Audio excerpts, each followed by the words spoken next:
అయినా government officers చేతుల్లో ఉండాల్సిన ఈ ఫార్మ్స్ పాన్ డబ్బాలో వర్క్ చేస్తున్న వాడి దగ్గర ఉన్నాయేంటో.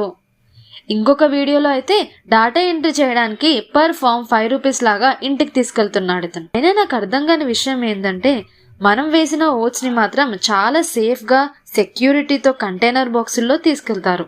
అదే గెలిచిన తర్వాత ఓటు వేసిన జనాలకి సర్వీస్ చేయడానికి మాత్రం no safety and no security. గంటలు క్యూలో నిల్చొని ఆఫీస్లకి లీవ్ పెట్టుకొని కొంతమంది అయితే కొట్టుకొని తోసుకొని అప్లికేషన్స్ ఇవ్వడానికి వెళ్ళినారు. కానీ వీళ్ళు అంత కష్టపడి ఇచ్చిన ఫార్మ్స్ ని ఇట్లా కేర్లెస్ గా రోడ్లెంబడి పడేస్తున్నారు. ఎవరికి పడితే వాళ్ళకి ఎంట్రీ చేయమని పర్సనల్ డేటా ఉన్న ID proofs like Aadhaar card, current bill, gas bill, bank account, మన ఫోన్ నంబర్స్, అడ్రస్లు అన్ని ఇట్లా రోడ్ల పైన ఇస్తున్నారు.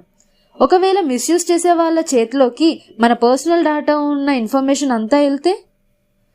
అయినా మీ సేవ లాంటి డిజిటల్ పోర్టల్ సర్వీసెస్ ఉంటాయి.